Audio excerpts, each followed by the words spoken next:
Here's an experiment for you. Take passionate experts in human resource technology. Invite cross-industry experts from inside and outside HR. Mix in what's happening in people analytics today. Give them the technology to connect. Hit record. Pour their discussions into a beaker. Mix thoroughly. And voila, you get the HR Data Labs podcast, where we explore the impact of data and analytics to your business. We may get passionate and even irreverent, but count on each episode challenging and enhancing your understanding of the way people data can be used to solve real-world problems. Now, here's your host, David Turetsky. Hello and welcome to the HR Data Labs podcast. I'm your host, David Turetsky. Like always, we try and find the best and the brightest inside and outside the world of HR to talk to you about what's going on. And today, we're at the HR Technology Conference in Las Vegas, Nevada, and we're talking with Mark Stelzner. Mark, how are you? I am well, but I have to be honest, I'm fatigued. I'm exhausted, not from my steps, which are, I think, at 485,000. There's a lot going on. There's a lot to do here, my friend, as you know. I think what's fascinating is we come into it every year. We forget about the toll it takes on our bodies. I agree. But on our minds as well, right? Yes, absolutely. Absolutely. But like we were talking about earlier, the reunion atmosphere, the sense of community and connection. We've been in this industry longer than maybe we'd like to admit. Exactly. But the idea of walking down the hall, seeing old faces, a quick hug and a hello, exactly. I mean, it's warming. It really is. And the beautiful part is since COVID, and obviously COVID's still around to a certain extent, but since the pandemic, we kind of retracted from that a little bit. And then we got introduced to it and we slowly came back. And right now it actually feels relatively normal. Obviously there's more hand sanitizer around, but it feels much more normal this year than it did even last year. Yeah, and I think we're having to rebuild some of the muscles that were organic. Exactly. Because they've atrophied and it's requiring maybe a little bit more intentionality. Absolutely. But when you're in an environment with so many people that live in our world and are passionate about our same topics, that natural sense of grace and care and connection just comes right back. So, and the emotional intelligence to be able to look at somebody who you've known for 20 years and go, I love that. I miss that person. Yeah, I love the connection. And that's what makes, and you said this too, this makes this home for a lot of us. Absolutely.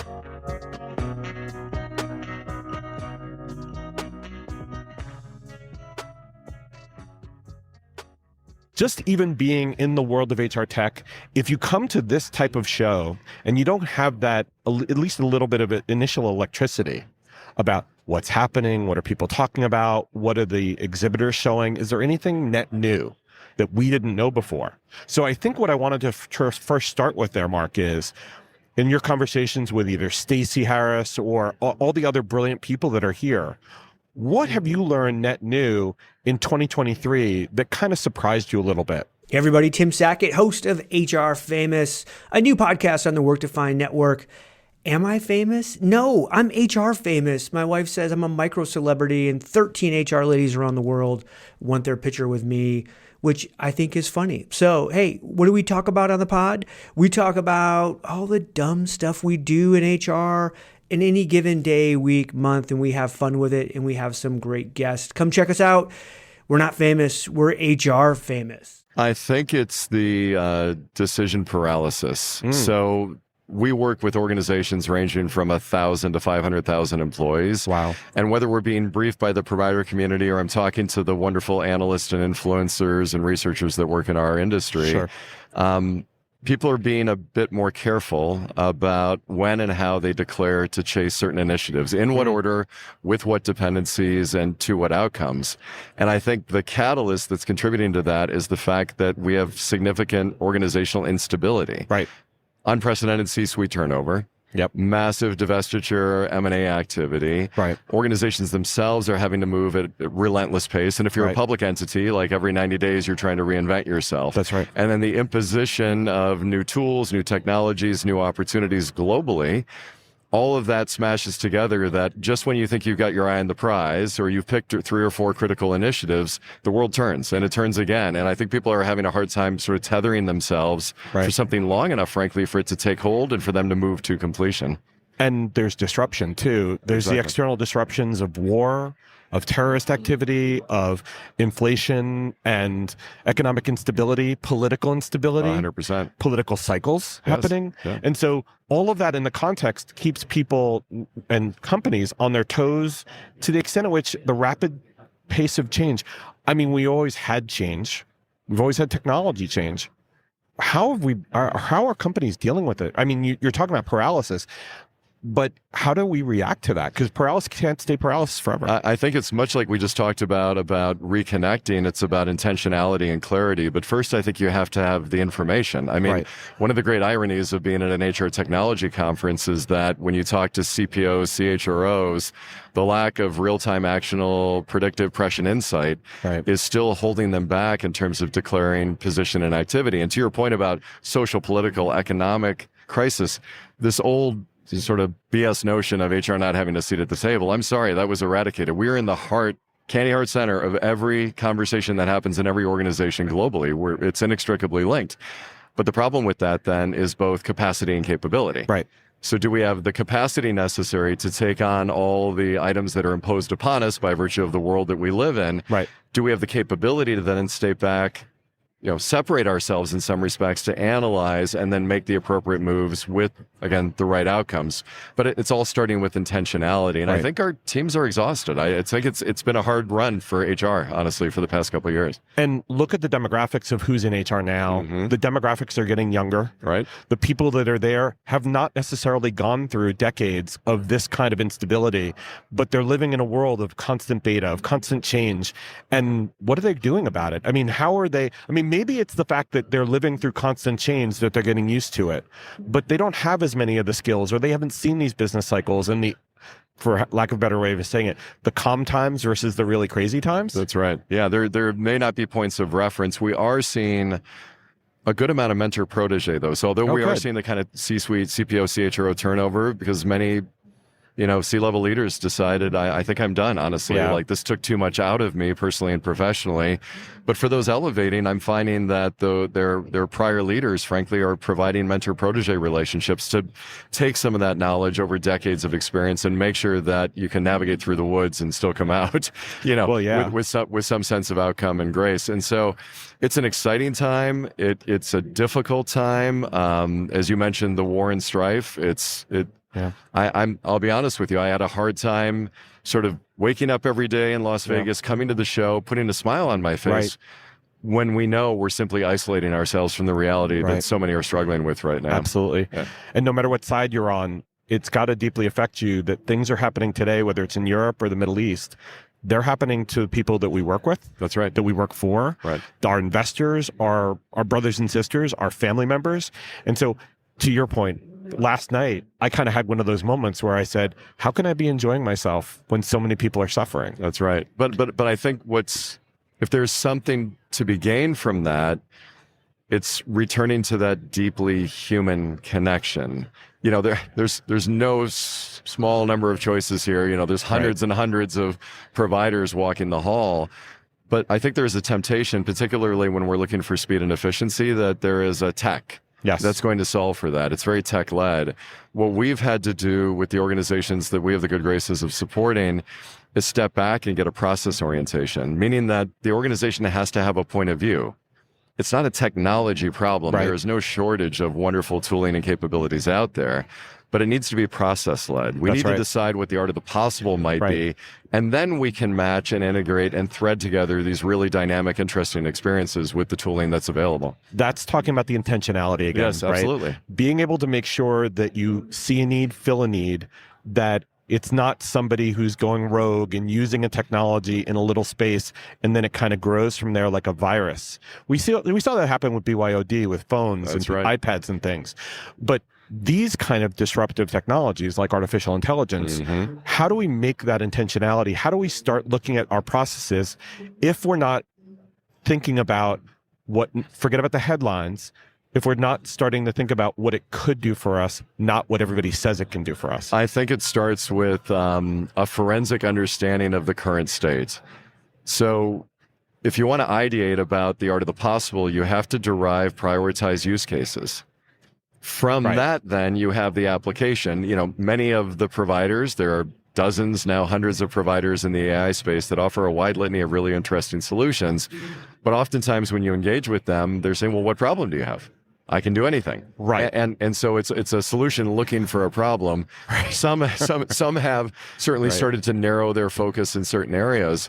But I think, again, back to that point of organizations having a point of view, if they can prioritize a set of use cases, even to pilot the notion, to get against the fear and anxiety, which is real and understandable, the legislative controls and the accountability and responsibility for, frankly, the behaviors of tools that even those that are creating the tools at the highest order in our world have conveyed, we don't really understand necessarily, or we're very close to misunderstanding how these tools actually work.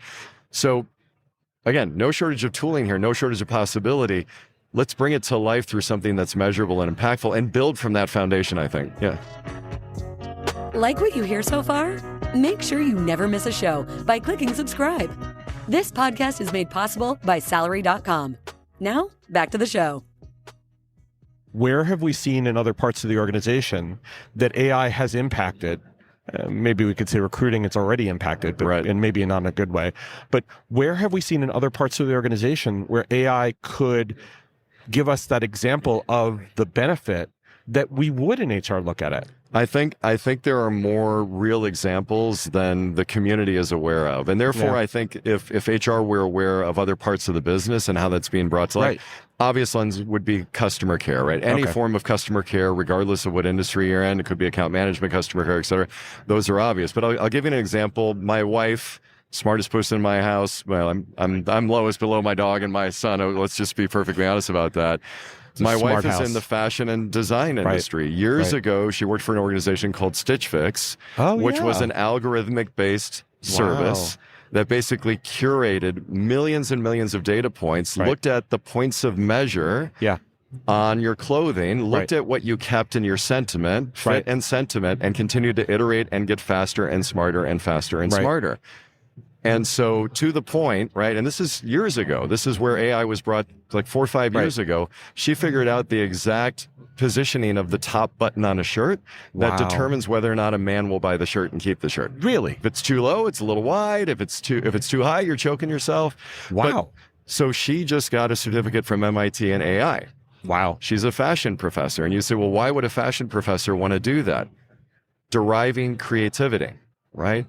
I want you to crawl across the universe. I want you to look at Marc Jacobs' fall collection from Paris in 2022, and I want you to grab the hemline, right? And I want you. So my point being that organizations are already starting to use this, particularly where we have trusted but disaggregated sources of data. If you go in a store, or I go in a store, or our significant others go in a store, the sizing isn't the same. Like these are real world examples. So I don't know what size I am depending on the brand that I work with. And I'm just bringing a fashion example, but it's just one where obviously there's opportunity for it to tell us, to teach us, to listen to us, and to provide recommendations. But it's not quite smart yet. And that's sort of the interesting part. I heard it described as we're only about a gen away from questioning whether AI's intentions are aligned with humans' intentions. which I think will get interesting. But isn't that, though, the intent of the developer then? Because the AI didn't develop itself, until it becomes sentient. Exactly. And it's never going to be the case where you can't just pull the damn plug out. Well, but think about the amplification of bias and preference, which is what people are concerned about. So if naturally our societal norms have bias and preference for or against any potential unique attribute of the individual, guess what? That's going to show up in the code, and that's going to get perpetuated. And frankly, that's some of the concerns that people have. And as people professionals, as we talk about, the individual is the snowflake in the snowstorm. We're all unique, et cetera. When we amplify the needs of DIB, the fear is, are we putting unconscious or conscious bias into these critical people transactions or touch points? And it's already there. A reasonable feel. It's already there. It's already been there in the data for the last 50 years, right? So, but are we exponentially increasing the presence of it potentially? Well, when you're building an algorithm on top of the old crap data, absolutely.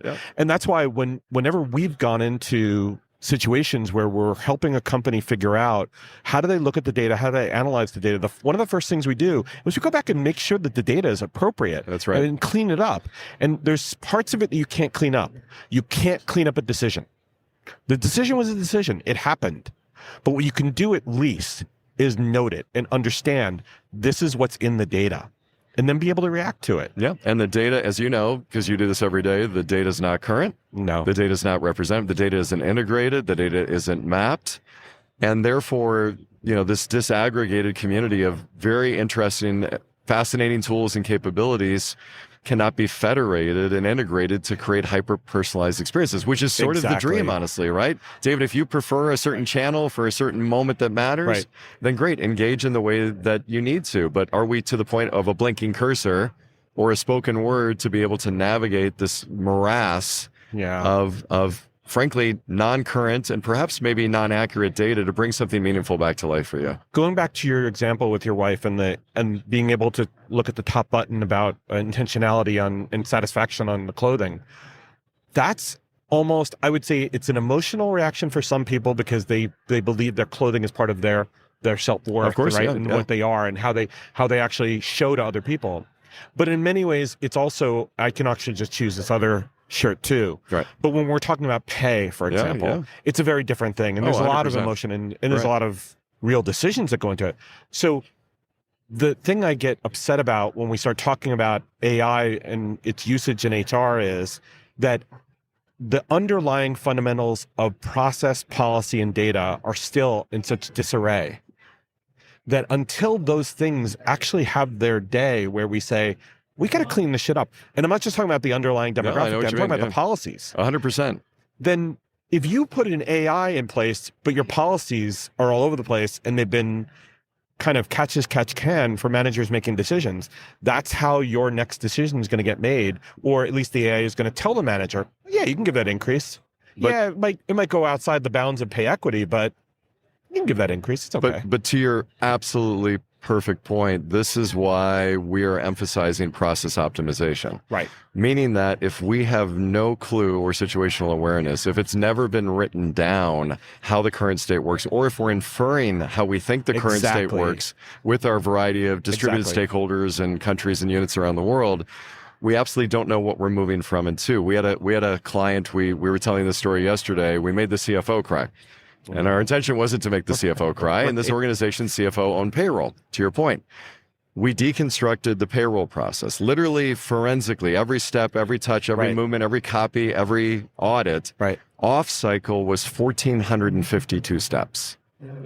Wow. Off cycle payroll. So what we did is we drew it. We identified pain points. We identified quick wins. Well, why are you still doing? Well, Jane, when Jane was here 7 years ago, we had a problem. We're never going to have that problem again. I said, but there's no data in the report. You could stop doing that. So we have this why wait philosophy. We've always done this way. If we see it, undo it. But to the point about the poor CFO, he's a wonderful man. One of our team members printed on platter paper, and she unrolled it. It went over the top of her head. And his reaction, his truly human reaction, not about inefficiencies, not about opportunity consolidation, was, I thought I had an open door policy. Yeah. And he teared up because he's like, no wonder my poor payroll team is working weekends and holidays.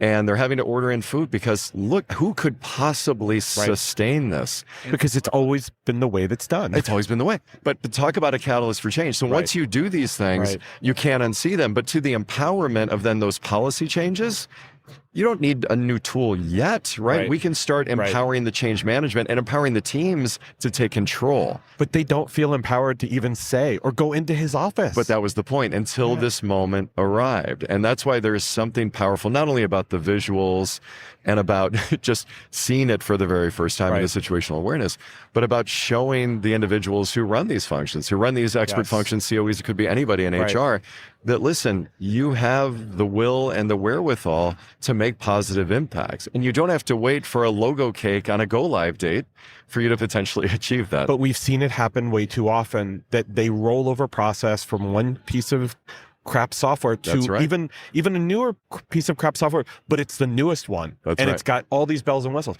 You can't use it because you've been doing the same thing over and over again and no one asked you the 3-letter word. Why? Well, but I'll tell you, some of this has to do with incentive. So we have a large client who implemented one of the top HCM solutions, 110,000 employees, brand name you would know. They did it. They took their mess and they put it into this one of the market leading platforms. But the problem is they did it 10 different ways. Yeah. Because it was always 10 different ways for their regions. And so what we had to do is actually process map, deconstruct it, and sadly, they had to re-implement their HCM solution because they never established that unified, as common as possible, as different as necessary, but that unified point of view. But again, about incentives, the HCM provider took their licenses, the system implementation and managed services partner took their fees. Nobody stood up and said to the client, there might be a different or better way for you to eke value from this moment. Hey, are you listening to this and thinking to yourself, man, I wish I could talk to David about this? Well, you're in luck. We have a special offer for listeners of the HR Data Labs podcast, a free half-hour call with me about any of the topics we cover on the podcast or whatever is on your mind. Go to salary.com/HRDL consulting to schedule your free 30-minute call today. One of the things that on the other side as a practitioner, one of the things that we're always told is, as the provider, I've always heard people say, we're a snowflake, we're unique, we do it this way because we do it this way. Right. This is always the way we've done it. We don't want to change. We're not going to change. Either you do it the way we want or we're going to find somebody who does. And they won't listen to reason, Mark. They won't say, I had one client who basically said, yes, yes, yes. I said, if you want to take advantage of all the new analytics and you want to take advantage of all the new functionality, you're going to have to stop all the custom stuff. And they said, yes, yes, yes. No custom. We're going to go to one way of doing everything. Right. It's all good. We're going to change. And we go, well, what about this? Oh, no, we can't. No, we can't. Why can't you? Well, we have unions and the unions want, wait a minute. But if we did it this way, then everything the unions need can happen. Oh, no, we're going to have to go to the work scan. We're going to have to do this. Well, wait a minute. You said you were going to go standard. And honestly, David, that is an absolutely fair point. Everyone's running a business. Everybody has P&L targets. Right. Everyone needs, these are interesting, formidable clients and brands. It's a very competitive landscape. But that is why we exist in the market, to be perfectly honest with you, because we're an independent advisory firm. Right. We're not ticked and tied to anybody. We derive no revenue from the providers. We can say the things, frankly. Yes. And this is what's so hard. Because we wish you all felt empowered and that it wasn't so detrimental for you to raise your voice to preemptively strike against something that is going to move them down a path of less optimization or success. And so, but to the clients, this goes to how ready are organizations for change. We talk about transformation, but it's one of the first questions we ask, like, what does change actually mean to you? How would you define it? Because that's not change. What you've just described is certainly not change. No, it's just lift and shift. Exactly, which no one wants. Well, no, they want it. Well, you and I don't want it. No. How's that? Yeah. But as a consultant, my job isn't to ask them what you're doing wrong. To your point before, my job is to point out to them the things you're doing are inefficient. That's right. And I've seen this happen before. And if you just looked at it this way, you could see from this perspective that there's an easier way of doing this that has absolutely no harm on the way you do business, but could help you down the road or today, depending on how you see it. I have no problem saying why. In fact, it's my favorite three-letter word when I go into an optimization. But what we've seen is the inability for some of these clients to be able to get out of their own way because it's always been drummed into them. From the last person that was in this job to you to the next person, we do this way because it's our culture. The boss won't sign off on it. Let's go to your boss and talk to them about that. Well, and I think there's fear. I mean, again, back to the humans. You may be doing something in a way that logically could be improved, but you've built this, you've run this, you've operated it. New is scary. New is different. New requires upskilling and time. Absolutely. And the development of capability that perhaps I'm not in a place or I have interest in necessarily doing that. So part of it is fear. The second part of it is, does anybody have my back? Meaning to your point about let's go talk to your... That's right. if in fact I go out on what's perceived to be a limb, Yes. and I take on what we know could be an improvement, a change, a positive experience, a better outcome, a more defensible, Right. Strategy, what have you, am I going to be left hanging out there on a limb, or am I empowered? Again, am I empowered to sort of own this moment with my formidable partners to bring this to life in a different way? And Yeah. that's on the accountability of the people function, frankly, to make Yes. sure that they are empowering their teams in these moments to not transact, but to truly transform. What you did with that CEO was open up his eyes to what's happening. What happened, though, was he had fostered a culture before where they didn't think they had the empowerment to do. That's right. I'm not trying to beat up on him. No. But that moment, Exactly. what was so striking is he couldn't unsee it. He couldn't unfeel it. And Right. the immediacy, and again, this was a big tool tech service transformation. The immediacy of that afternoon, and I'm not exaggerating, calling his team in, acknowledging that I see you. Yes. I am sorry I've let you down. Right. Where can I bring in staff augmentation? Where can I give you relief? Right. Where do you need help? What are we going to do fast? We got to go slow to go fast Right. for the bigger trend. What can I do right now to give you some material relief? And Right. and by the way, I'm going to schedule 8 hours so you can tell me what you're concerned about and why you're doing it. And I can tell you don't have to do it anymore. Well, that 1400 may take longer than 8 hours. It took a minute to write down. I will tell you that Yeah, much. I'm sure. Absolutely. But that's so wonderful to hear, and it's empowering, and it's wonderful, because the first thing you said there was, what can we do? And I'm going to put money behind it. That's I'm going to right. put resource behind That's it. right, yeah. Let's go hire people. Let's go bring people in. I don't know if that's always the case. I don't know if HR always has that check to do that. Well, and I think it starts with situational awareness. If you think about what it takes to be in a C-level role. You Yes. are in such demand, any C-level role from every Right. corner of the organization. You have to make imperfect decisions Yeah. with sometimes imperfect information.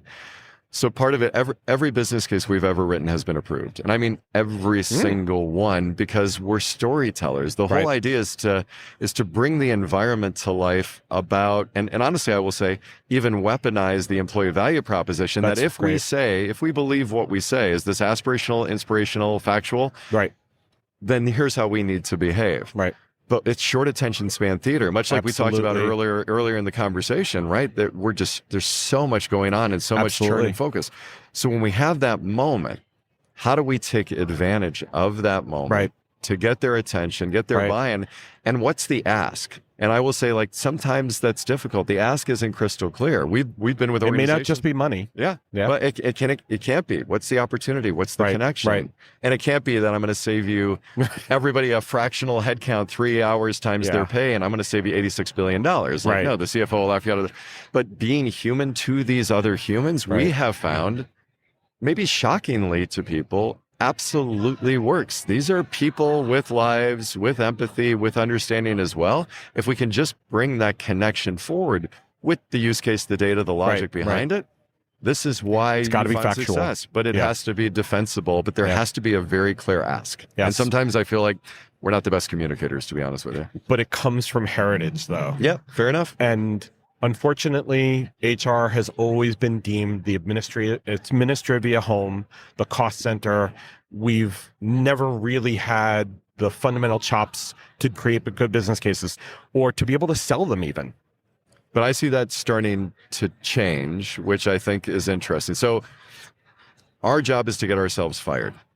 That's right. the way I look That's at right. it. So Yes. I can't believe it was available, but we just bought ihateconsulting.com. Oh, that's great. Yeah, and it's like, Oh, that doesn't surprise me at all. exactly. Yeah, I know. We've met a few times. So and the reason is I don't want to get in there, get my hands into you, hold on for dear life, and Yeah. then create codependency. Right. I want to teach. We're player coaches. That's what I we want to do. teach Yep. you. And I'm seeing with these organizations that now, especially with the larger organizations, we're seeing the emergence of HR transformation offices. Right. We're seeing professional program management offices. We're seeing groups that are emerging to fill the vacuum Right. of bridging the expert functions, the GOs, the operating units, the HRBPs that maybe don't do this every day. In fairness to them, Right. right? They're Right. experts in other things. Right. that can then funnel those use cases into someone who can actually build a storyline, understands the P&L, gets the CapEx, OpEx treatment, understands how to calculate IRR if that's important to somebody. Of course. And then could put it, and this sounds really ridiculous. I was talking to someone about this earlier, even form and format. Because to my point, if you're in the C-suite and you're getting pitched, because it's a pitch, you're getting pitched on investments left and right. If you use the wrong font, if I'm having to search on the balance, like how you rolled up the financials, those are distractions. We're about accelerants. I want you to be able to find the information, and then I want to have the conversation. I need your focus, not looking for the data. Those little things make a huge difference. So the professionalization of this work, and honestly, most organizations have a transformation office, not even in HR. Sometimes what we find is HR is not walking across the hall to talk to their peers to say, because how they've do you never been empowered to go in there. But I think that's changed. Well, it certainly has, but they've looked at us and they go, hey, we've never talked about how we could help you. HR has always been the one that goes, look, we need $5,000 for this. And they go, why do you need it?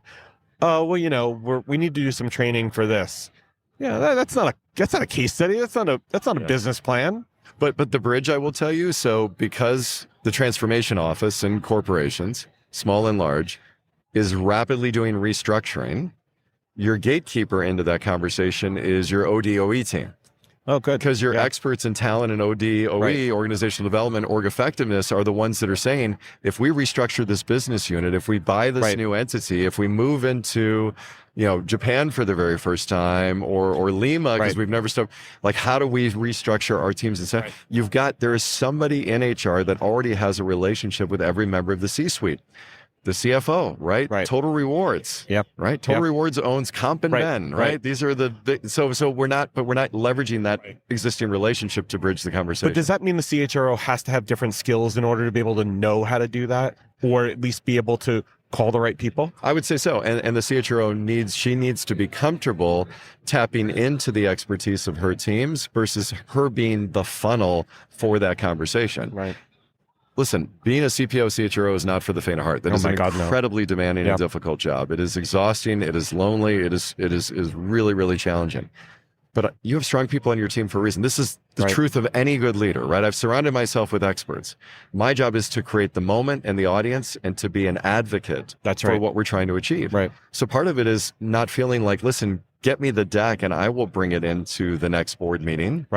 It is, I want to bring you with me because you're the expert in this area and in this function, and let's co-present. Prepare me, but let me put you in front. But that's a little bit of letting go, right? Those are key skills that those people have to learn. If God forbid something happens to the CHRO, they need to learn it. They need to build those relationships and build those bridges, because they're probably presenting to them on other things anyways. Oh, without question. But in that moment, in that time, understanding how to present, what to present, and when to leave. 100%, because access is no longer the problem from our point of view.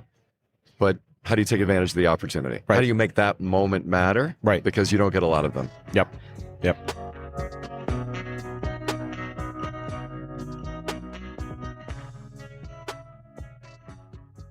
Mark, it's always a pleasure to get excited to talk about stuff like this. And it's so cool to do it with you. Lovely to see you, my friend. Thanks for the time today. Thank you. Take care. Appreciate your time. Stay safe. That was the HR Data Labs podcast. If you liked the episode, please subscribe. And if you know anyone that might like to hear it, please send it their way. Thank you for joining us this week, and stay tuned for our next episode. Stay safe.